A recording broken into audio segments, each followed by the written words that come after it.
Allah menyediakan jalan keselamatan, membuktikan Allah Maha Kasih. Tapi bagaimana dengan ayat-ayat yang ada di Alkitab yang ada perintah kekerasan? Yang diperintahkan untuk membunuh.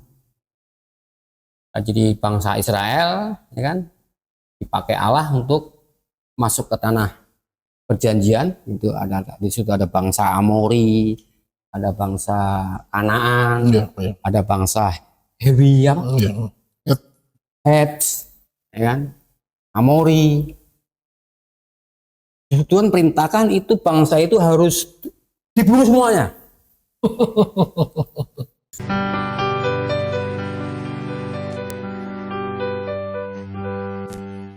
Baik, selamat malam saudara yang dikasih dalam nama Tuhan Yesus Kristus. Malam hari ini kita sudah masuk podcast kebenaran episode ke-13. 13. Pujilah segala sesuatu dan peganglah yang baik. Saudara, tema malam hari ini masih tetap tentang doktrin Alkitab. Di mana seperti 2 episode sebelumnya, di antara banyak kitab-kitab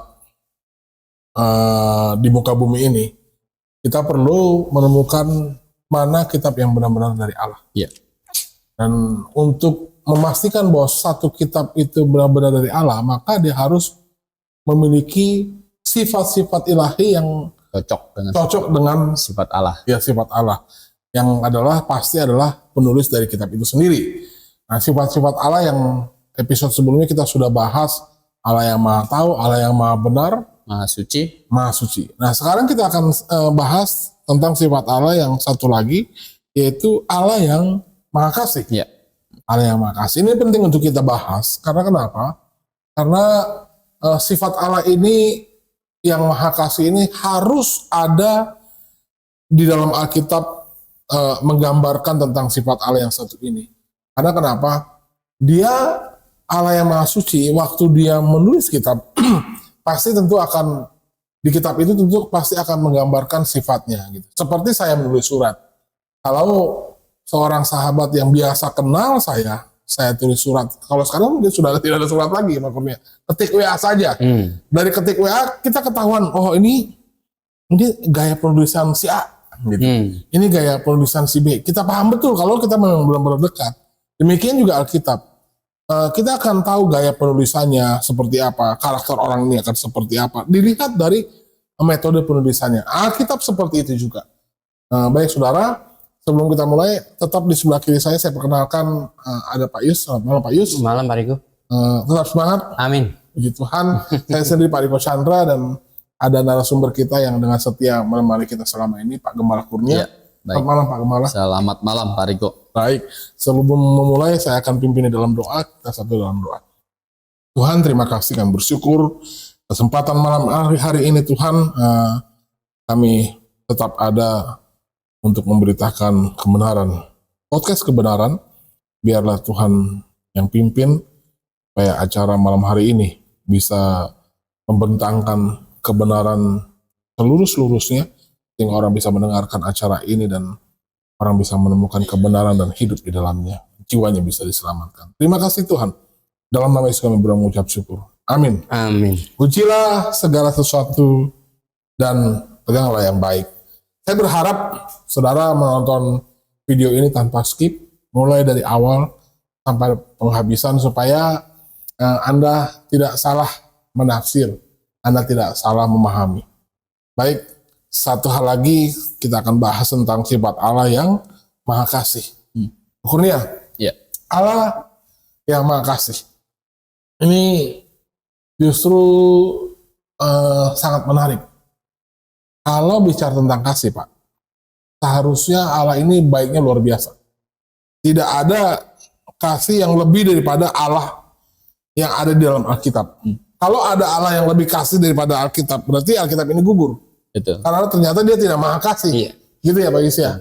Tetapi kasih Allah yang ditulis di dalam Alkitab itu harus tidak ada bandingnya. Karena Maha. Artinya kan dia di atas segala-galanya.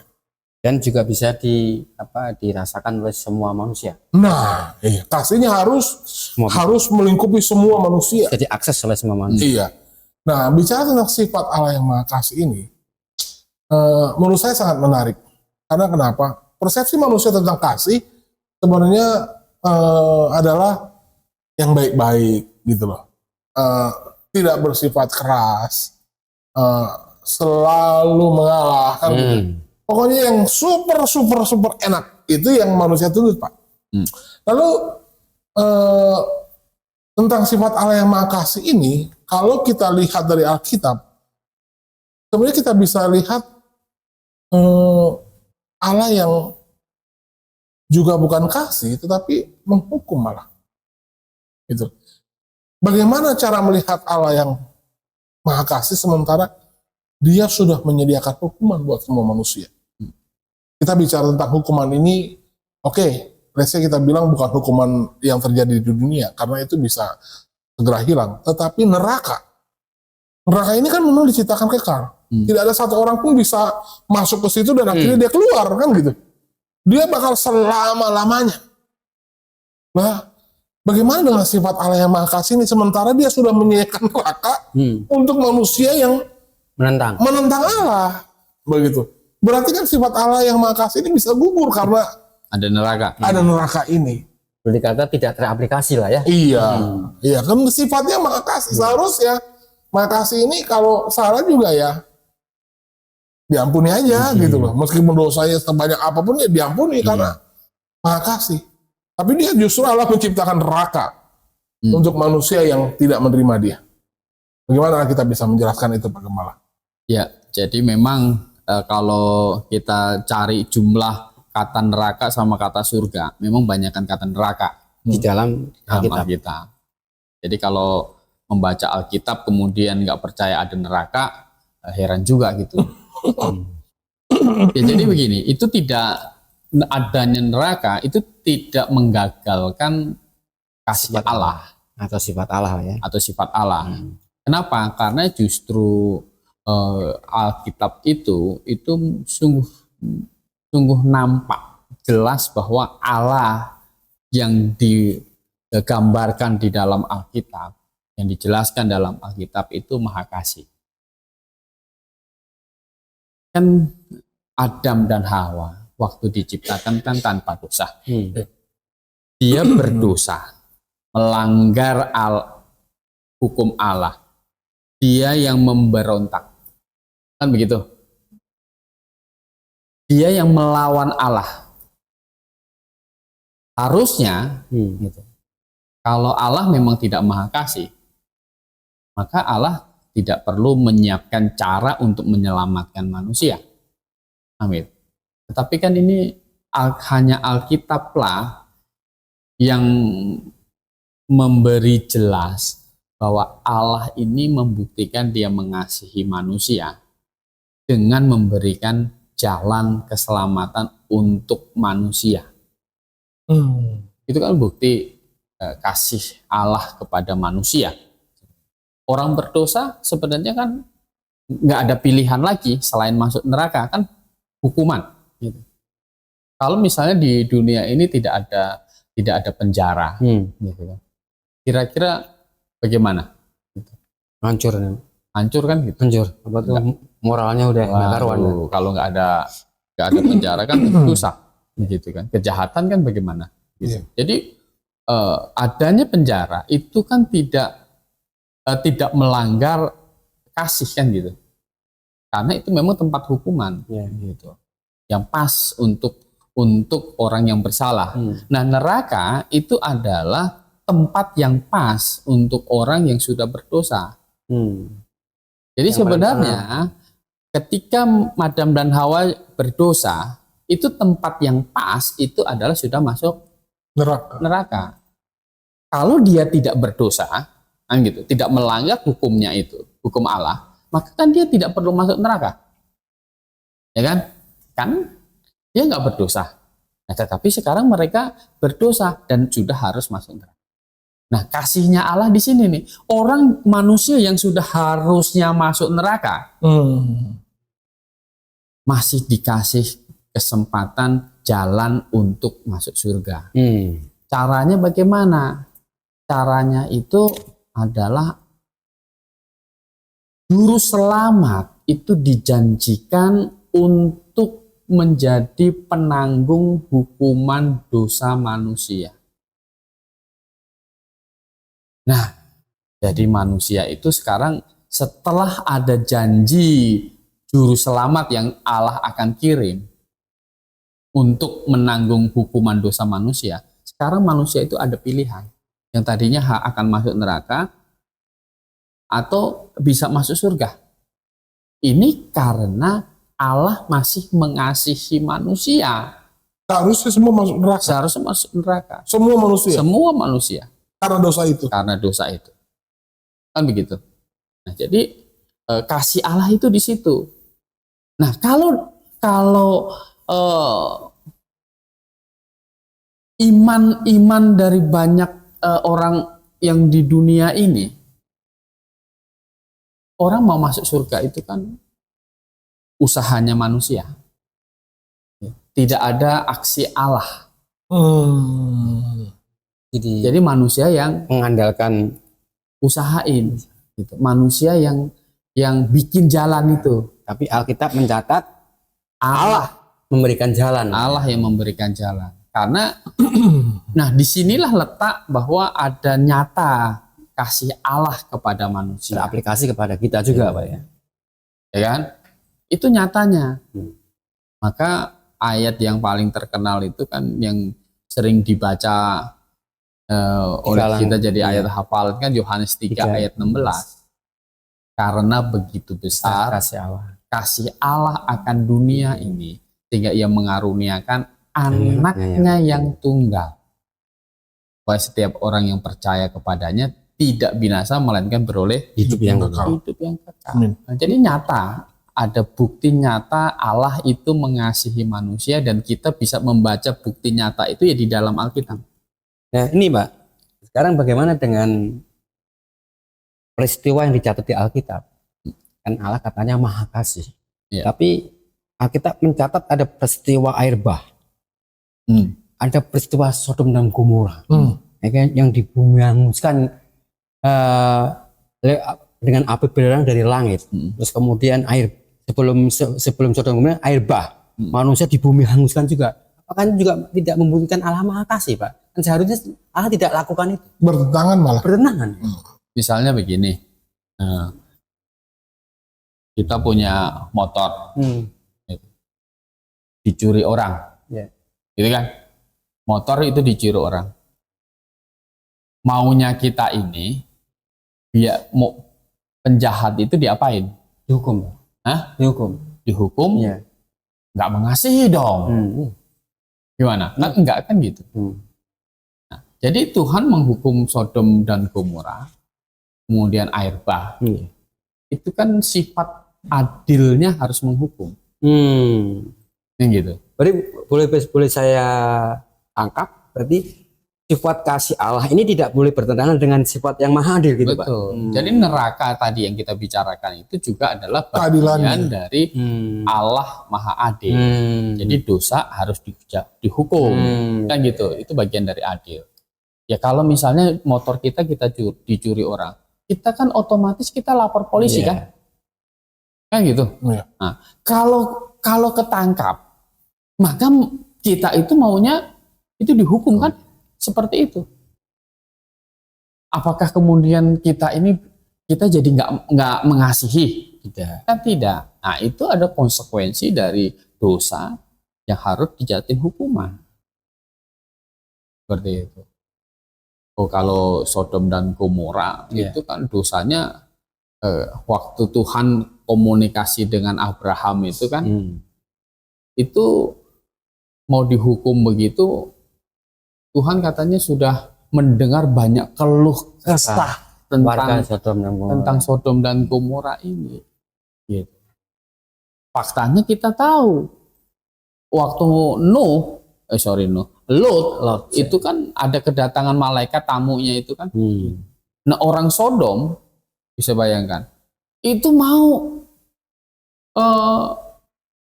tamunya itu mereka pakai kan. Sampai Lot bilang, jangan ini tamu saya saya kasih saja anak saya yang belum ini nikah. Mereka nggak mau. Mereka mau homoseks laki-laki dengan laki-laki.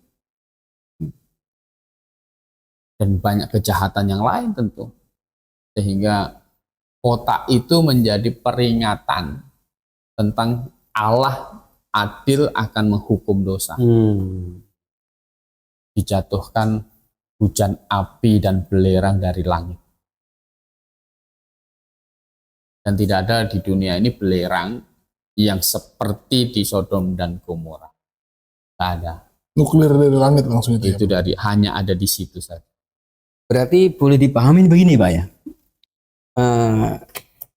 Neraka itu untuk menghukum manusia, bukan berarti Allah tidak maha kasih. Ya. Neraka dipakai untuk menghukum Tuhan karena menghukum manusia, karena membuktikan Allah itu maha adil. Gitu Maha adil Nah, ya karena Allah maha kasih dan adil, maka disediakanlah jalan keselamatan lewat Yesus Kristus gitu Pak ya. Maksudnya. Jadi bukan berarti Allah tidak maha kasih dengan adanya neraka gitu Pak. Ya, makanya Yesus Kristus itu menjadi penebus dosa. Dia dihukumkan yang paling berat. Karena sifat dari keadilan itu adalah menghukum dosa. Jadi juru selamat itu adalah dihukumkan untuk menggantikan hukuman dosa manusia. Dan satu lagi Pak, Ya. dikatakan bahwa neraka itu kan disediakan itu untuk menghukum manusia yang menentang Allah, itu membutuhkan Allah adil. Kemudian Allah menyediakan jalan keselamatan, membuktikan Allah maha kasih.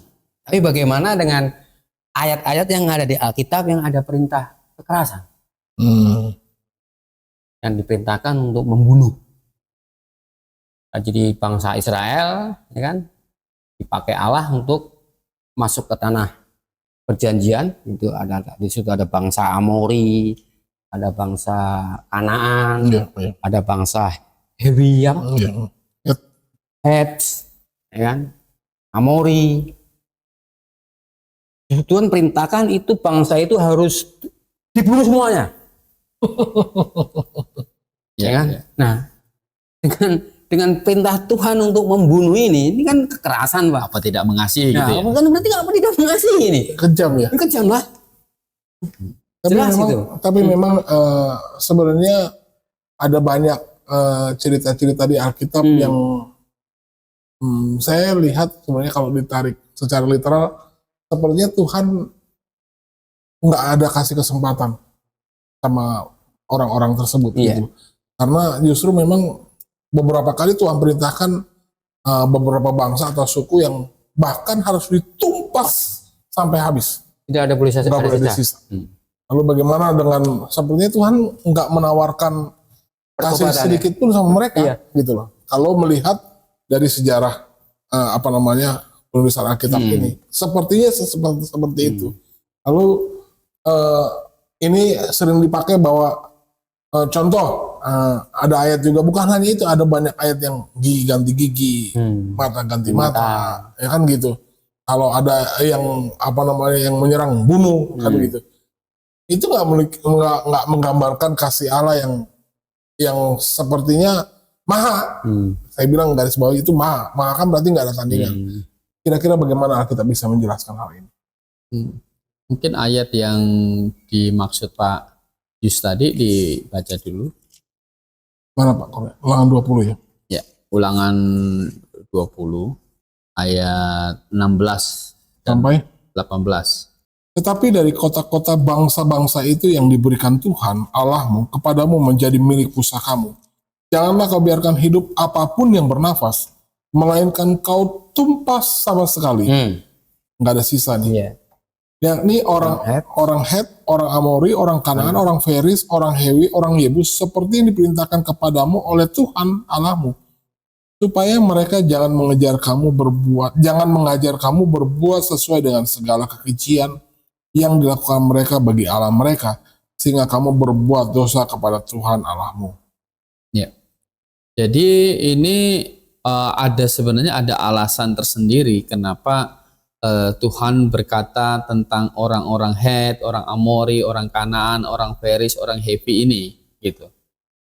Ada alasan tersendiri. Kenapa ada alasan tersendiri? Coba kalau kita bandingkan ayat 16 sampai 18 ini dengan ayat yang ke-10. Apabila engkau mendekati satu kota untuk berperang melawannya, maka haruslah engkau menawarkan perdamaian padanya. Ayat 11. Apabila kota itu menerima tawaran perdamaian itu dan dibukanya pintu gerbang bagimu, maka haruslah semua orang yang terdapat di situ melakukan pekerjaan rodi bagimu dan menjadi hamba kepadamu. Ya, jadi suruh habiskan nggak? Tidak. Selain daripada orang-orang yang tadi, yang disuruh tumpaskan adalah kota-kota yang akan diberikan Tuhan Allahmu kepadamu menjadi milik pusakamu. Janganlah kau biarkan hidup apapun yang bernafas, kan gitu. Jadi lain. Jadi Tuhan memperlakukan orang Het, orang Amori, orang Kanaan, orang Feris, Hevi, orang Yebus ini berbeda. Kalau mereka yang tinggal di tanah Kanaan ini habiskan semuanya, kan seperti itu. Tetapi kalau bangsa lain, gitu kan, kalau kamu berperang sama mereka itu kasih mereka damai, ya jangan dihabiskan. Tetapi khusus untuk yang di mereka, beda perlakuan ya Pak? Iya, beda perlakuan. Bangsa yang tinggal di tanah Kanaan, itu kan tanah, itu kan sudah dijanjikan, memang Tuhan sudah janji sama Abraham. Kan gitu. Sama Abraham sudah dijanjikan bahwa tanah itu akan dikasihkan kepada Abraham, karena Abraham akan dijadikan bangsa yang besar. Nah seperti itu. Masa bangsa nggak ada tanahnya? Jadi Tuhan sudah janji sama Abraham.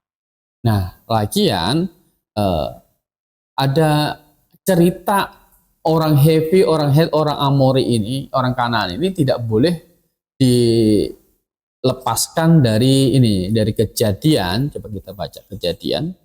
Ini sejarahnya bangsa ini ya Pak? Iya, Kejadian pasal 15 ayat ke-16. Ya.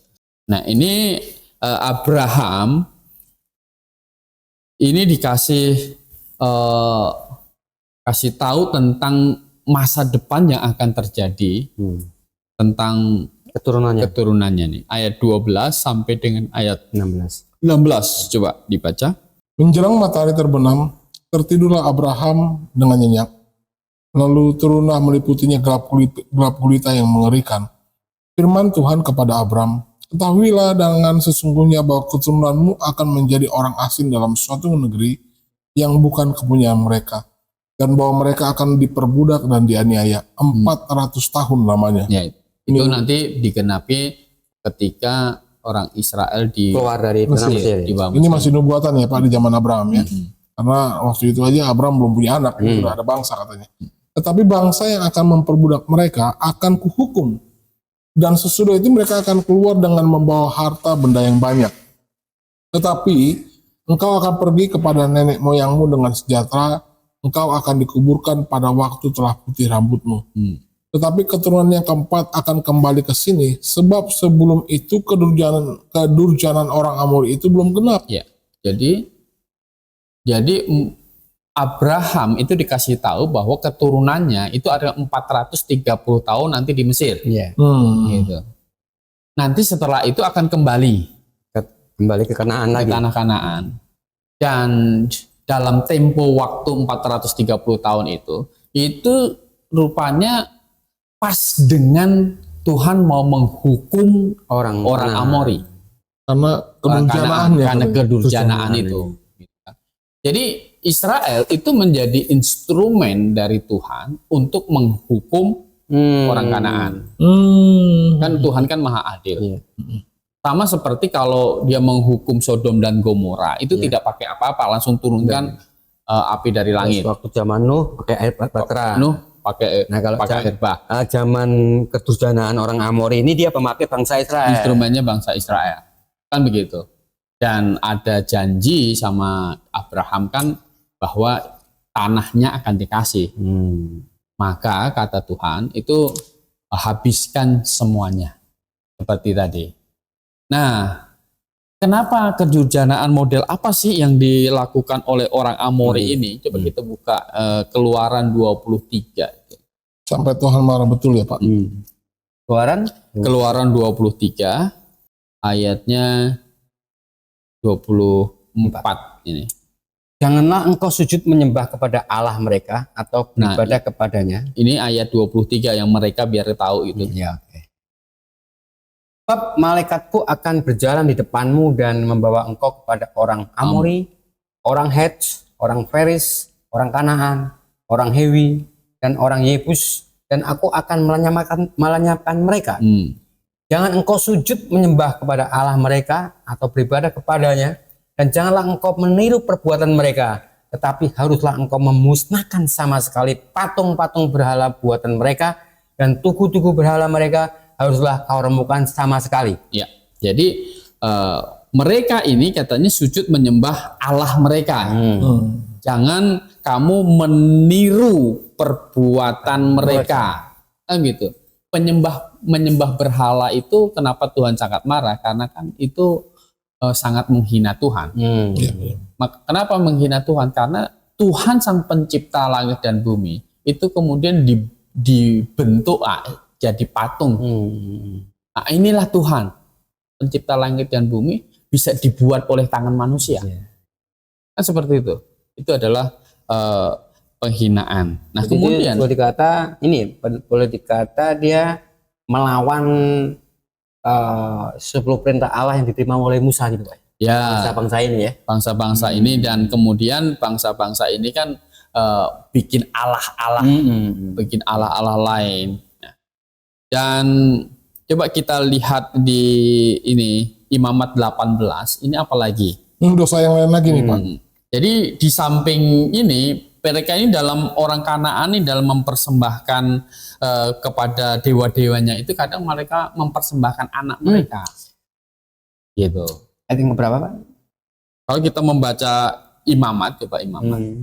Ya, Imamat 18 ini tentang perkawinan. Kenapa orang Israel ini dikasih tahu tentang siapa-siapa saja yang boleh dinikahin gitu. Karena bangsa-bangsa orang Kanaan itu tidak ada aturannya. Gitu. Kalau kita membaca di ayat 22, coba dibaca dulu. Janganlah engkau tidur dengan laki-laki secara orang bersetubuh dengan perempuan, karena itu suatu kekejian. Nah, ayat 23. Janganlah engkau berkelamin dengan binatang apapun sehingga engkau menjadi najis dengan binatang itu. Seorang perempuan janganlah berdiri di depan seekor binatang untuk berkelamin, karena itu suatu perbuatan keji. Iya. 24, satu lagi, Janganlah kamu menajiskan dirimu dengan semuanya itu, sebab dengan semuanya itu bangsa-bangsa yang akan kau halakan dari depanmu telah menjadi najis. Jadi bangsa-bangsa ini yang dimaksud tadi Pak ya, orang Amori, orang Kanaan. Mereka laki-laki tidur dengan laki-laki secara bersetubuh. Begitu. Perempuan berkelamin dengan binatang. Berkelamin dengan binatang. Jadi menjadi najis. Inilah yang dilakukan, makanya Tuhan bilang apa? Semuanya itu dilakukan oleh bangsa-bangsa yang akan kuhalau dari depanmu itu. Berarti pemerintah untuk membunuh orang Kanaan ini bukan berarti ini Tuhan itu tidak maha kasih, itu ya. Tapi karena keadilan tadi, tetapi Tuhan memakai bangsa Israel untuk menghukum orang Kanaan atas pelanggaran kejahatan yang tertulis tadi ya. Maksudnya kejahatan mereka, kedurjanaan mereka genap itu artinya udah luar biasa. Pelanggarannya lengkap gitu ya. Lengkap, udah luar biasa. Sudah sangat jahat. Dia menyembah Allah lain, bikin patung dan juga bikin persembahannya ke mereka itu adalah persembahan dengan mempersembahkan anak-anak. Ada ayatnya Pak, mana kita baca? Kalau kita baca Yeremia Yeremia pasal 7 ayat 31. Ya, karena di Yeremia ini adalah Yosua itu kan disuruh masuk, suruh ulangan tadi kan habiskan. Ternyata kan nggak dihabiskan. Gitu. Akhirnya bikin begini, coba. Mereka telah mendirikan bukit pengorbanan yang bernama Tofet di lembah Ben Hinnom untuk membakar anak-anaknya laki-laki dan perempuan suatu hal yang tidak pernah kuperintahkan dan yang tidak pernah timbul dalam hatiku. Iya. Jadi sampai zaman Raja Israel saja kan bikin Ikut-ikutan lakukan ya? ikut-ikutan juga. Zaman Oh, orang Israel sempat Raja Manase kan Manase, melakukan iya, Raja Manase. jadi ikut-ikutan Pak ya. Ya, jadi sebenarnya Israel mau dipakai untuk menghukum bangsa Kanaan. Kanaan ini, tetapi malah kan kita lihatnya ternyata kan nggak Nggak habis semuanya. nggak habis semuanya. Bahkan malah kawin campur Pak ya. Betul, kan begitu. Akhirnya menjadi apa tuh apa namanya, parasit gitu Pak ya. Ya, kalau kita lanjutkan di Ulangan 20 tadi ayat 18. Supaya mereka jangan mengajar kamu berbuat sesuai dengan segala kekejian yang dilakukan mereka bagi Allah mereka, sehingga kamu berbuat dosa kepada Tuhan Allah. Nah, itu sebenarnya tujuan utamanya. Supaya bangsa Israel tidak terkontaminasi Betul, dengan orang Kanaan. Betul. Ya kan, seperti itu. Jadi tujuan utamanya supaya dihabiskan, tanah mereka dikasihkan kepada bangsa Israel, ya kan? Karena pada waktu itu untuk dapat tanah kan harus perang. Ya. Kan perang dan kita menang itu kan tidak membunuh namanya, ya kan? Ya, misalnya kan kita bilang kalau ada pertandingan tinju, ya kan? Tinju, kita orang Kristen tinju nih, jadi atlet tinju, boleh nggak mukul orang, Ya, mukul kalau- musuhnya itu? Kalau pas lagi pertandingan boleh lah Pak. Nah, Kalau nggak lagi pertandingan jangan nggak boleh. Kita lagi pertandingan. ya kan, itu ya. Waktu lagi tanding itu, kita lagi tanding tinju kan, itu kan kita nggak melanggar kasihlah sesamamu manusia kan, pas mukul dia kan nggak melanggar itu. Dan tidak sembarangan meninju Pak. Tidak sembarangan meninju seperti ilustrasi dari Rasul Paulus Ya ya. harus kalau dalam pertandingan tinju itu harus benar-benar Iya.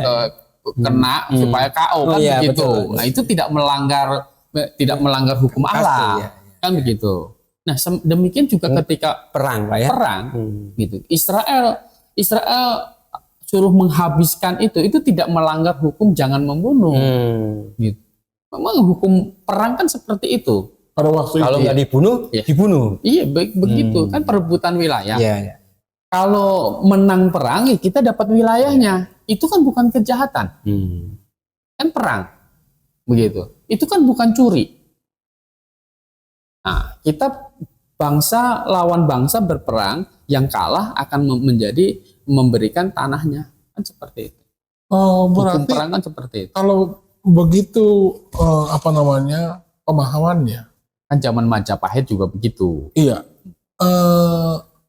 ada hukum kasih yang berbeda antara perjanjian lama dengan perjanjian baru dong.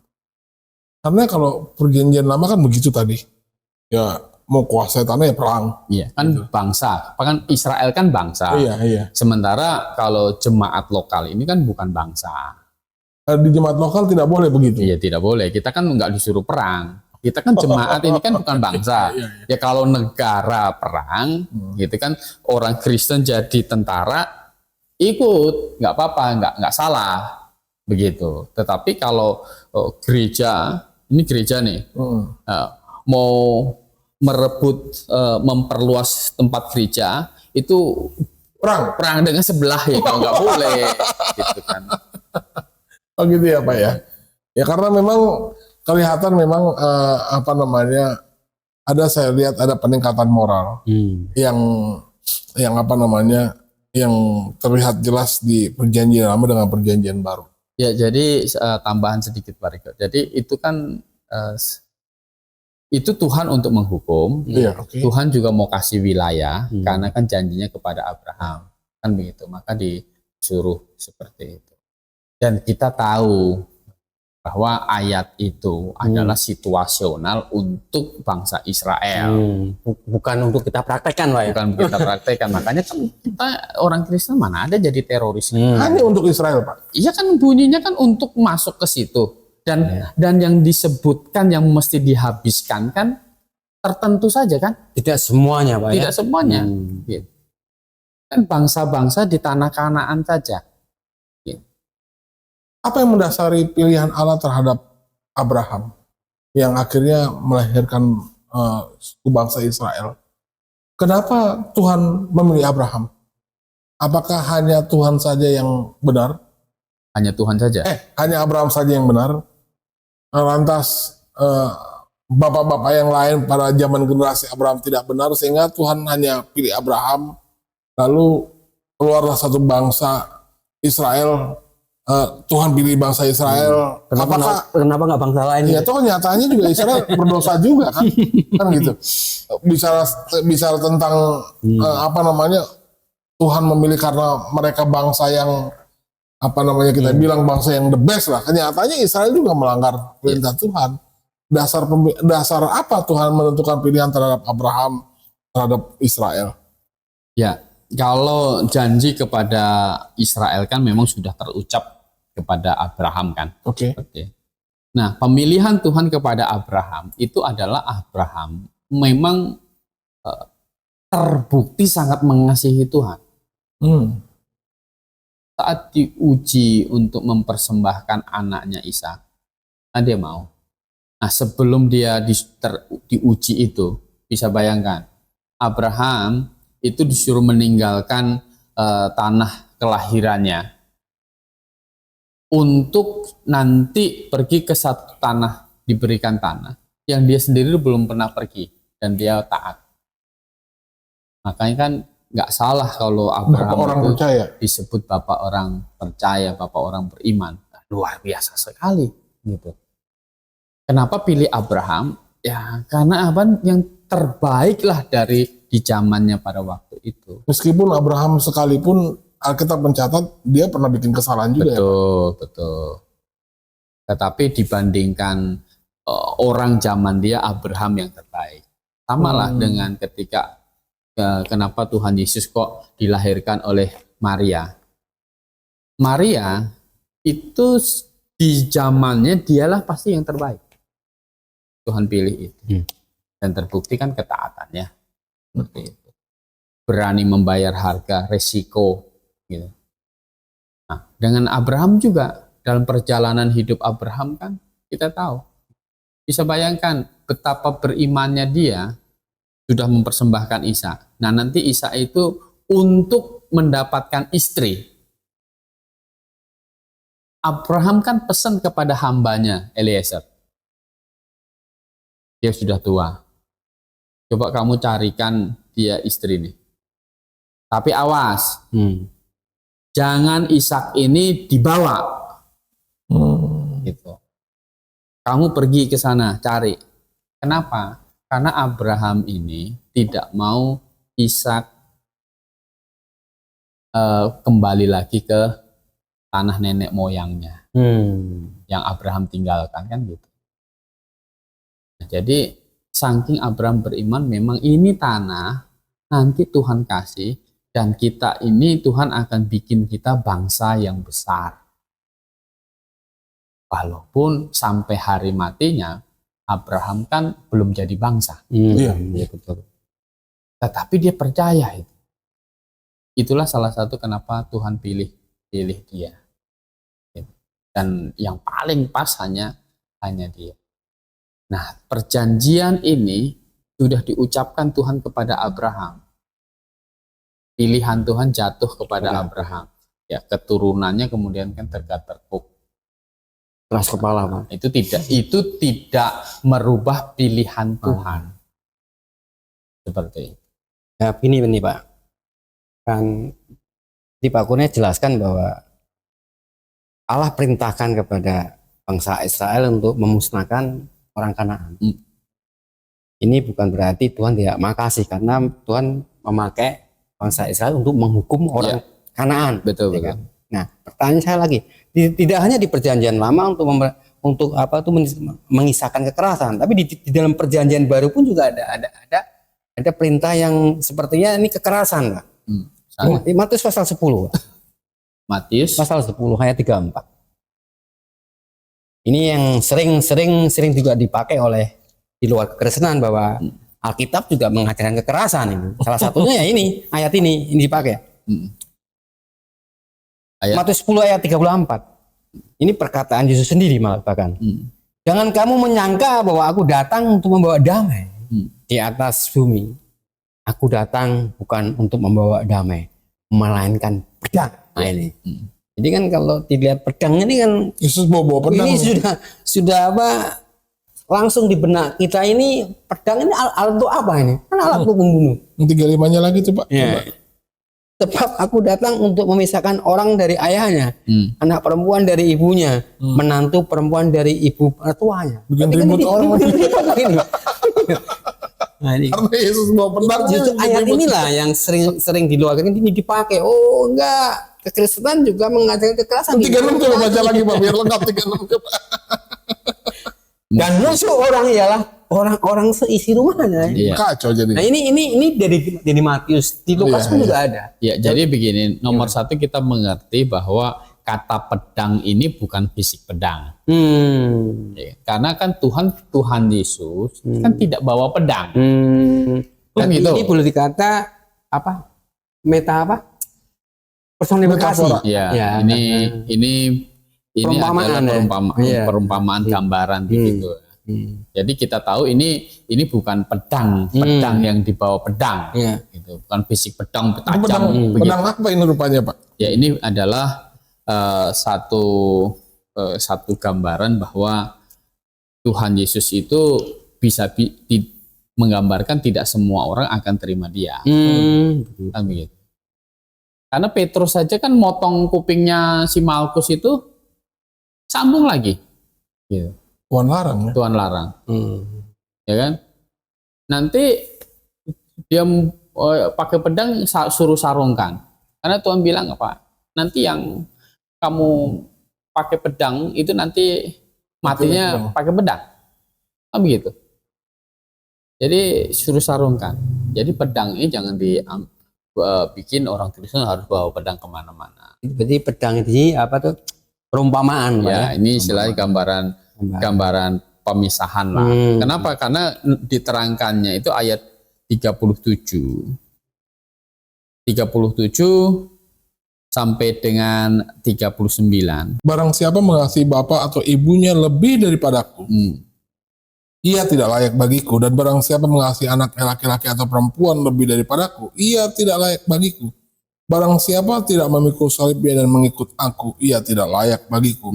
Barang siapa mempertahankan nyawanya, ia akan kehilangan nyawanya. Dan barang siapa kehilangan nyawanya karena aku, ia akan memperolehnya. Ya, jadi malah tidak boleh mempertahankan nyawanya. Kan artinya begini, kalau cerita tentang itu siapa yang di India, Nokseng ya kan? Karena dia percaya Tuhan Yesus, akhirnya sekeluarganya dihabisin oleh kepala sukunya. Nah, Nokseng kan bilang disuruh menyangkal dia tidak mau. Nokseng kan tidak bikin perlawanan. Nah, Nokseng malah yang jadi korban kan. Tapi dia selamat. Dia menggenapkan ayat ini. Barang siapa yang mempertahankan nyawanya, kalau dia murtad kan gitu. Kalau dia menyangkal, dia malah kehilangan nyawanya. Memang dia hidupnya pasti lebih panjang, kan begitu. Tetapi dia akan kehilangan nyawanya di dalam kekekalan. Kan begitu. Nah, tetapi barang siapa kehilangan nyawanya seperti Nokseng itu, dia akan mendapatkannya. Karena kehidupan yang sejati itu bukan di dunia ini. Kehidupan yang sejati itu adalah di dalam surga. Nah, ayat ini bicara bahwa bukan kita ini jadi percaya Yesus, kita bikin permusuhan di rumah kita bikin ribut sama orang, tidak. Tetapi kita percaya Tuhan Yesus. Kalau seisi rumah kita itu tidak menerima kita, akhirnya memusuhi kita, Pak. Akhirnya kita memusuhi kita. Maka ayat 36 itu, dan musuh orang ialah orang-orang seisi rumahnya. Makanya kita dapat cerita kan, kalau ada satu anak atau di tengah-tengah keluarga percaya Tuhan Yesus, bertobat percaya Tuhan Yesus, keluarganya marah, gak diakuin anak, kan gitu. Kadang ada yang cerita-cerita dibunuh gitu kan, Begitu sampai ada cerita orang lari begitu. Nah, seperti itu. Jadi maksud Tuhan Yesus adalah jangan kamu berpikir bertobat percaya Tuhan Yesus itu nanti jadi enak-enak gitu loh. Kamu jangan pikirkan yang enak-enaknya. Maksud ayat ini, Pak. Maksud ayat ini begitu bisa jadi justru setelah terima Yesus konsekuensi logisnya memang susah. terpisah. Gitu, bisa terpisah dari keluarga kamu gitu. Ayah kamu memusuhi kamu, ibu kamu memusuhi kamu, kan gitu. Bahkan kamu ada tantangan nyawa kamu pun jadi taruhannya. Masih mau ikut tidak? Kan gitu. Itu arti ayat ini. Itu ayat ini. Yang dimaksud pedang bukan pedang untuk membunuh, bukan. Ini pedang ini cukup Ini pedang jadi alegoris lah. Alegoris, Pak. Iya, terpisah karena iman. Tapi masih ada lagi, Pak, penyerangan buat kita nih. Bapak Kristen tetap tidak kasih karena masih ada perintah yang menimbulkan kekerasan. Masih ada. Di Lukas pasal 19. Lukas Pasal 19. Ayat 27, Pak. Bagaimana Pak Kurnia menjelaskan ini? Ini malah lebih jelas lagi. Ada perintah membunuh ini. Lukas 19 Ayat 27. ayat 27. Ya. Mungkin Pak Riko bisa bacakan. Akan tetapi semua seteruku ini yang tidak suka aku menjadi rajanya, bawalah mereka kemari dan bunuhlah mereka di depan mataku. Ya. Bagaimana menjelaskan ini? Ini kekerasan nih. Gimana dikatakan Allah Maha Kasih sesuai dengan apa itu gambaran di Alkitab, tapi ini ada perintah untuk membunuh. Gimana dikatakan Maha Kasih? Ya. Begini, ini kan perumpamaan orang uang mina, ya kan? Perikop ini perumpamaan uang mina. Nah, jadi ceritanya adalah diceritakan ini raja raja ini kan kasih uang, kasih uang. Nah, ada yang mengusahakan, ada yang tidak, gitu. Malah itu menyimpan kan, gitu. Nah, ayat 20 itu. Dan hamba yang ketiga datang dan berkata, Tuan, inilah mina tuanku, aku telah menyimpannya dalam sapu tangan. Malah nggak diapa-apain. Simpen doang, Pak. Simpen doang. Kenapa disimpan doang? Ayat 21. Sebab aku takut akan Tuhan, karena Tuhan adalah manusia yang keras. Bisa bayangkan. Dia dikasih modal. Masa masih bilang kau yang kasih modal keras? Gimana sih? Gitu. Tuhan mengambil apa yang tidak pernah Tuhan taruh, dan Tuhan menuai apa yang tidak Tuhan tabur. Katanya kepada orang itu, hai hamba yang jahat, aku akan menghakimi engkau menurut perkataanmu sendiri. Engkau sudah tahu bahwa aku adalah orang yang keras, dan mengambil apa yang tidak pernah aku taruh, dan menuai apa yang tidak aku tabur. Jika demikian, mengapa uangku itu tidak kau berikan kepada orang yang menjalankan uang? Maka sekembaliku aku dapat mengambilnya serta dengan bunganya. Nah, lalu katanya kepada orang yang berdiri di situ, ambillah mina yang satu itu daripadanya dan berikanlah kepada orang yang mempunyai 10 mina itu. Kata mereka kepadaku, Tuan, ia sudah mempunyai 10, katanya. Jawabnya, aku berkata kepadamu, setiap orang yang mempunyai kepadanya akan diberi, tapi siapa yang tidak mempunyai daripadanya akan diambil juga apa yang ada padanya. Akan tetapi semua seteruku, ini bicara seteruku, musuh ya, yang tidak suka aku menjadi raja, bawalah mereka kemari dan bunuhlah mereka di depan mereka. Di depan mataku. Ya, di depan mataku. Nah, ini akan terjadi begini. Ini cerita ini menggambarkan bahwa Tuhan kan sekarang sudah naik ke surga. Nanti datang kembali tidak? Ya, datang kembali. Datang kembali itu bukan untuk menyelamatkan orang berdosa lagi. Nanti pas kedatangan Tuhan Yesus di Bukit Zaitun itu, siapa yang tidak percaya kepada dia, yang menjadi musuh dia, dihukum semuanya. Begitu. Kan gitu. Jadi ini bicara nanti penghukuman nanti. Gitu. Kalau membaca kitab Wahyu, itu di perang Harmagedon itu kan, semuanya kan semua bangsa dikalahkan. Gitu. Ketika Israel sudah bertobat percaya, Tuhan Yesus turun menjejakkan kaki Bukit Zaitun, ya semua musuh Israel itu yang rajanya kan sekarang sudah Tuhan Yesus, gitu.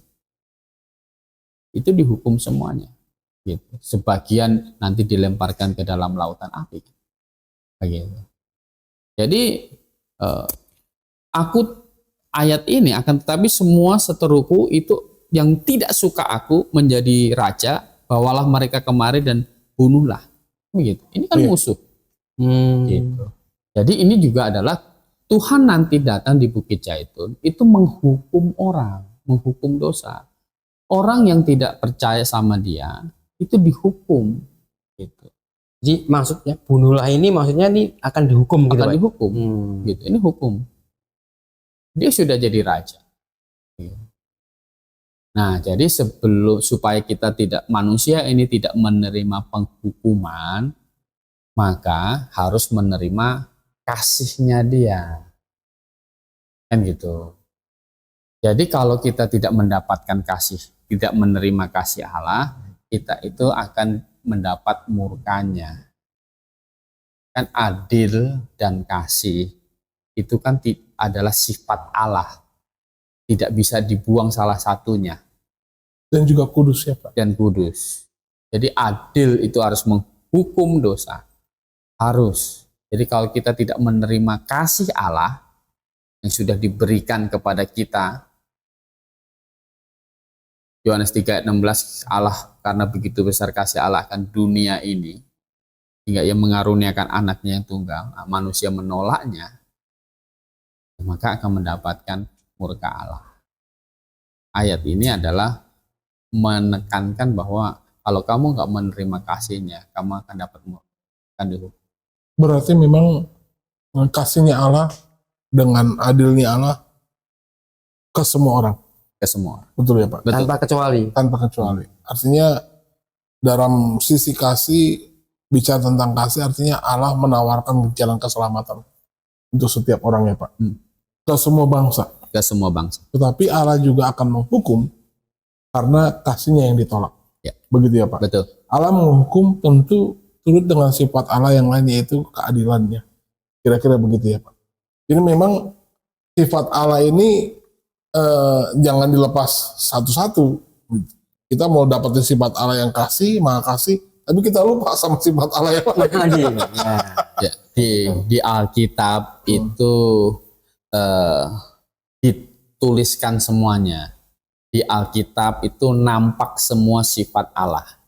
Iya. Gitu, di Alkitab itu. Makanya kan saya percaya Alkitab ini adalah satu-satunya firman Allah. Karena semua sifat Karena Allah. semua sifat Allah ini bisa dinyatakan di dalam Alkitab. Dan bisa dibuktikan, Pak. Dan bisa dibuktikan. Jadi Alkitab ini membuktikan semua sifat Allah ada di situ. Cocok. Baik Allah yang maha tahu, Allah maha kasih, Allah maha adil, Allah maha suci, itu Maha suci. bisa digambarkan di dalam Bisa Alkitab. Nah kalau semua sifat Allah bersatu di dalam Alkitab, nanti sepertinya ini akan jadi PR di episode berikutnya. Iya. Berarti kita boleh dong Pak terima tantangan tidak ada salah di dalam Alkitab. Iya. Kita berani terima tantangan. Iya. Jadi memang secara penulisan, secara sejarah, secara apapun itu juga Tata bahasa pun. tata bahasa, Iya. gitu ya. Ini kita berani terima tantangan Alkitab ini tidak ada salah. Betul. Berani Pak Gembala. Berani. Konsekuen ya. Karena Alkitab sendiri memang bisa membuktikan dia tidak ada salah. Oh, gitu ya. Gitu. Jadi saudara, ini tantangan. Bisa tulis di kolom komentar. Iya. Ini tantangan untuk episode selanjutnya. Kita akan membahas Alkitab. Ini sepertinya sangat berisiko tinggi. Karena banyak serangan terhadap orang Kristen. Alkitab itu dipalsukan apa segala macam. Justru kami akan membahas di episode selanjutnya. Tidak ada kesalahan di dalam Alkitab. Anda kan penasaran ya? Jadi tunggu episode selanjutnya. Jangankan tidak kesalahan, tata bahasanya pun tidak. Waduh. Petrus itu seorang nelayan. Dia bukan orang sekolah. Ya, coba kita nulis surat aja, nggak usah banyak, nggak usah sampai 16 pasal, 5 kalimat aja. Tata bahasa kita bisa salah. Iya. Tapi Petrus, ya kan, seorang nelayan, luar biasa. Tidak ada ya kesalahan di tata bahasanya. Luar biasa. Tapi minggu depan Karena apa? Ya. Karena penulisan Alkitab itu diilhamkan oleh Allah yang Maha Tahu, Allah yang Maha Benar. Jadi tidak Allah boleh yang ada salah. Kira-kira seperti itu. Iya. Tambahannya kan. Tentang episode kali ini yang Allah adalah Maha Kasih, saudara harus ingat bahwa tidak ada kasih Allah yang menandingi Allah yang di dalam Alkitab. Membuktikan bahwa ini adalah Allah yang sejati. Allah yang memberikan solusi keselamatan bagi semua manusia. Mulai manusia pertama sampai manusia terakhir. Solusinya tetap satu, yaitu percaya kepada Yesus. Yes. Kata kurnia, jadi tidak pernah berubah solusinya, hanya satu. Dan hanya di dalam Alkitab sajalah yang Allahnya memberikan jalan keselamatan yang seperti itu. Allah yang turun langsung menjadi manusia. Jadi saudara tidak perlu ragu lagi, percaya bahwa Alkitab adalah satu-satunya firman Allah. Ujilah segala sesuatu dan peganglah yang baik. Kita dibatasi oleh waktu. Saya berharap kalau video ini Anda rasa memberkati Anda, lewat menonton acara ini, Anda merasa mendapatkan pengetahuan yang baik. Iya. Anda boleh dukung acara ini, Anda bisa subscribe. Kalau ada pertanyaan boleh tulis di kolom komentar, gitu ya. Kalau Anda merasa video ini, wah, kayaknya video ini penting untuk diketahui oleh teman saya, Anda bisa share. Jadi doakan kami supaya kami bisa tetap setia dalam program ini, menyajikan kebenaran Amin. yang tidak ditambah dan tidak dikurang. Baik, Pak Yosias, terima kasih. Selamat malam, Pak Gembala. Terima kasih, selamat malam. Untuk dalam doa, Pak Yus, biar pimpinan kita dalam doa. Bapa dalam surga, sungguh kami ada sukacita karena malam hari ini kami bisa membagikan firman pada orang, Ya. baik yang ada di sini maupun sebagai penonton. Kiranya acara ini terus dapat berkumandang sehingga lewat acara ini banyak orang mengerti kebenaran dan kerinduan kami dan juga kerinduan-Mu ya Tuhan, bahwa semua orang selamat ya Tuhan. Dan lewat acara ini banyak jiwa dimenangkan, bahwa jiwa dibawa kepadamu beroleh selamat ya Tuhan. Terima kasih Tuhan, kami naikkan doa ini hanya dalam nama Tuhan Yesus Kristus. Amin. Amin. Baik, selamat malam. Sampai jumpa di episode selanjutnya tentang ketidaksalahan di dalam Alkitab. Baik, saudara. Selamat malam dan akhirnya salam. Maranatha.